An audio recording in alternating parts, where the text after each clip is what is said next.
What's up everyone and welcome back to the MMA Zone. Today, let's get started with MMA community roasts Michael Bisping for footage.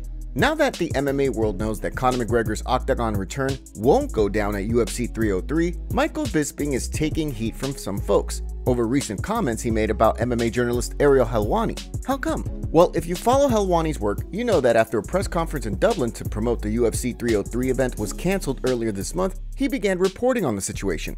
Helwani reported that since his sources were unwilling to go on the record, he was unable to say too much. But he did report he was informed McGregor's fight with Michael Chandler was in jeopardy, and that the UFC was looking into alternatives. Helwani also discussed some of the rumors and speculation swirling around McGregor's status. Well, Bisping let it be known via podcasts that he didn't approve of Helwani's handling of the situation and, in effect, accused him of just ramping up the rumor mill. Since all that went down, however, the UFC has announced that McGregor is indeed out of UFC 303 with an injury. So, as noted, some fans and observers are letting Bisping have it over the comments he made. Check out some of the comments that have been fired at the account via X. I'm convinced DC and Bisping's talking points on this were fed to them by the UFC, cause no way anybody that's watched or been around the sport for 10 plus years thinks he's just making ish up.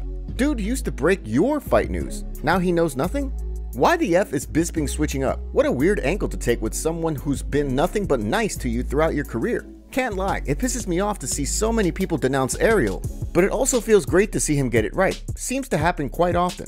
The bootlicking from Bisping is insane. Ariel is the gold standard in terms of journalism in MMA. Bisping has zero integrity. He's a UFC wank who supports slap fighting. He's become more and more of a douchebag. He's forgotten where he comes from and will do anything for money. Yeah, after me being a fanboy of his for nearly 2 decades, this is probably where I get off, unless he comes with a massive apology after that rant, which I really doubt because he seems to have lodged himself well up there in Dana's ass. Well, not surprisingly, Helwani also responded to Bisping's criticisms directly. Michael Bisping, who I see him talking about me with such vitriol, with such animosity, with such hatred, where he's talking about like, it's none of my business. And I'm dying to know, and I'm dying to be first. Well, hopefully the video that I posted of me walking outside at 2:30 would refute that, dying to be first. The idea that it's none of my business, it's quite literally my business to be reporting and be in the know. That's journalism. And he says like, I'm not trying to be some investigative journalist. Yeah, I know you're not trying to be some investigative journalist. You're a slap fighting commentator. You're a bootlicker. You're a former bad boy who became a bootlicker who wants to stay in good standing and has realized, like the likes of Ali Abdelaziz, that it's better for you and your career in your pocket and more power to you to be on Dana's good side. So if he could see these clips, he'll be like, good on you, Mike. And so you have chosen to pick a fight with me or to discredit me in order to curry favor with your boss who gives you a few quid to commentate and be excited about slap fighting. To me, it's shameful. It's embarrassing. And that's why I refer to him as bootlicker Bisping now. And he can say whatever the f he wants about me. Sounds like we probably won't see Bisping on the MMA Hour anytime soon, right? Now let's look at Alex Pereira reacts to UFC 303 fight announcement. The news of McGregor versus Chandler being punted from UFC 303 was accompanied by the announcement Alex Pereira will face Jiří Procházka in the new main event. The news likely raised more than a few eyebrows, given that Pereira just competed in April, and he's also since reported he was dealing with a couple of broken bones. Further, Pereira has reportedly been in Australia doing seminars, and UFC 303 is basically just 2 weeks away. Well, since all the news broke, Poatan shared why he's stepping up on short notice for battle. I understand that this fight is very close, and there may be difficulties with the lead-up time, but if there is somebody that can make this happen, it is me, Poatan. This is why I am one of the biggest names in the UFC, Alex Pereira. I take risks that not one other person would be willing to take, but I know I have my ancestors with me, the spirits are with me, and I'm ready for it all. Procházka, who was stopped by Pereira last November, had this to say about the big news. I'm going to be the perfect storm, no space for mistakes, just win, now, here. So while a lot of fans are no doubt disappointed that one of the biggest stars in all of sports, yes that's Conor, is no longer fighting, plenty of praise is being heaped on Pereira for stepping up. Others are just stoked to see Alex and Jiří run it back. Case in point, Alex is always taking dangerous fights and giving the people their money's worth. He's the face of the sport as far as I'm concerned. Jiří versus Alex is a banger to pull off on short notice. Love to get free money when Pereira steps in the cage. Glad they're giving Jiří another chance after that very early stoppage. But how do you feel about the new main event? Given the short notice, chances are the UFC didn't have too many options. Robert Whittaker talks about Khamzat Chimaev cancellation.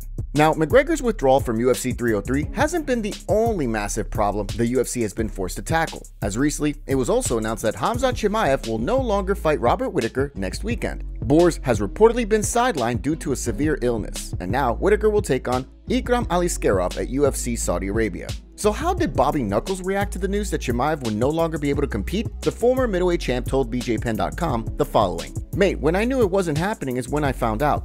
There weren't any rumors or anything. It was just that Khamzat is out, and then what's going on now? It was a little frustrating. I spent like 3 months working a very specific game plan for a very specific opponent. Obviously, Chimaev doesn't fight like a lot of people. I really tailored the fight camp to that fighting style. I'm still fit, I'm still razor sharp. I flew out here and I understand I'm the main event of the card that comes with a level of responsibility. It's how I earn my living. I wanted to fight. I wanted the show to go on, and I wanted to do my job. So hats off to Ikram for taking the fight and to the UFC for setting it up, and I look forward to putting on a show." Now, if you're not a hardcore fan, you may not know that Aliskerov is one of the fastest rising commodities in the UFC's middleweight division. He just hasn't generated the massive buzz that Chimaev has yet, who, interestingly, is the only man to defeat Aliskerov to date. Now, as far as Khamzat's condition, it remains to be seen how long he could be sidelined for. Majdi Shamas from All Stars, where Boers trains, recently reports that the undefeated fighter has had a persistent illness throughout his training camp, and that he was even hospitalized more than once. So hopefully Chimaev has a full recovery and will be able to compete before the year's up.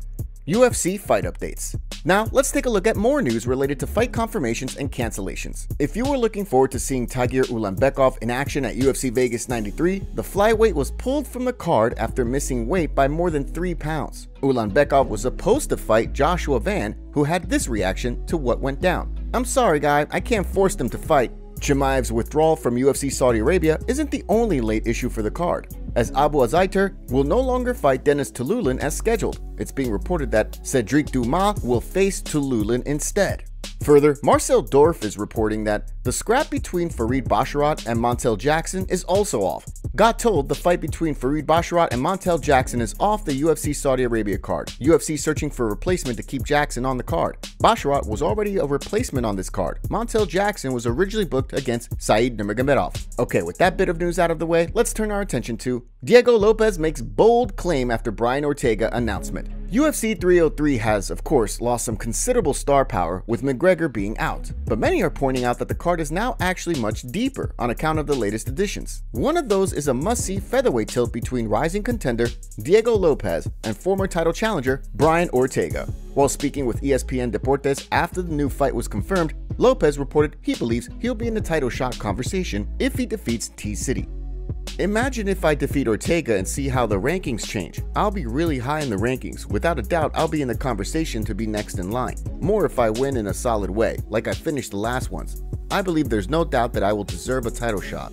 Yeah, now beating the number 3 ranked Ortega would unquestionably add a massive feather to the cap of Lopes, but it's hard to imagine him leaping ahead of legends like Max Holloway and Alexander Volkanovski for a tilt with Ilia Topuria.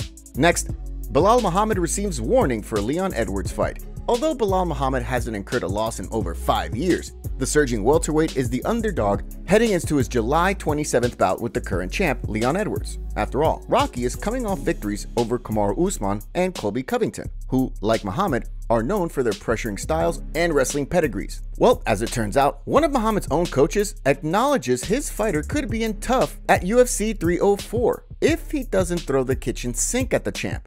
Recently, AKA's Javier Mendez told the Schmo this: "He's been training with us for the last couple of years. He was maybe going to come to train for this camp in Dagestan, but I don't think he did. So I don't really know where he's at. I'm pulling for him. He's our guy, you know, and it's going to be a tough fight. It's going to be one of those ones where Loal's got to dig deep. He's going to have to dig deep. He has to dig deep. He has to stay focused. He has to stay on task. And he has to make this fight a very dirty fight. Because if not, if it's on a technical thing, Leon's too far ahead. There's no way that I see him doing great on the outside. He's got to be in the inside making a gritty wrestling type fight." Hard to argue with Mendez there, especially when you consider he's coached some of the greatest fighters this galaxy has ever seen. Up next, Colby Covington trolls Michael Chandler. Now, of course, one of the people who stands to lose the most with McGregor's withdrawal from UFC 303 is the man who was supposed to fight him, Michael Chandler. While there's obviously still a chance the two will fight later this year, Chandler has been sitting out waiting for this scrap for well over a year now. In fact, by the time Chandler actually throws hands in the octagon, it's very likely almost 2 years will have passed, if not more, since he fought Dustin Poirier in November 2022. That's why some observers are telling Mike, it's time to just move on and fight. Well, none of this has stopped Colby Covington from taking some pokes at Chandler. This is how Chaos recently trolled Chandler via social media. Michael can say whatever he wants. He still believes he's fighting Conor McGregor. He's not even fighting Conor McGregor, so he knows deep down inside. Definitely fighting Conor McGregor. All right, guys, here I am again. Conor McGregor is out of 303 versus Michael Chandler.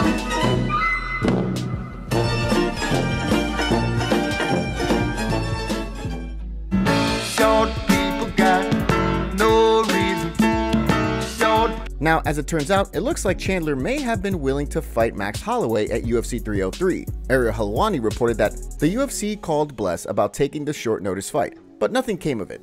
But what do you think? Should Chandler finally give up the possibility of facing Conor next? Dana White released a statement on UFC 303. It was confirmed that Conor McGregor has pulled out of his fight with Michael Chandler, and Dana White addressed it by saying, "It's the business, man. This is the way it goes. And from here on, I'm not going to talk about it until when he's healed and he's right. Then we'll look at the landscape and see what we can figure out." Conor McGregor also released a statement on his injury by saying, "Very tough to be ruled out of my scheduled return bout. I picked up an injury prior to the press conference that required more time to heal than was available to me.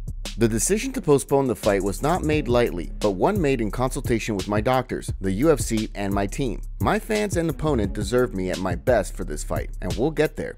Thank you for the messages of support, and I am in good spirits and confident I'll be back." Michael Chandler responds to Conor McGregor's statement on Twitter by writing, "Official statement, I'm here, just as in 2009 when I started. The most reliable man in MMA. See you when I see you. No hard feelings. Heal up. My heart is full. See you soon." Top comments. Costa calling himself a knockout artist after that terrible performance versus Strickland is embarrassing.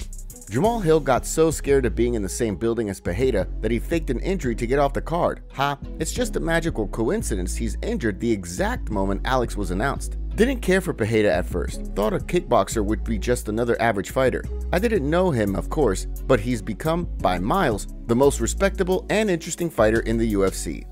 That is just classic John Jones insecurities leaking out, cause recently he's been reminded of his luck with that Reyes robbery. Loving how active Alex is, almost feels like he's fighting every second weekend.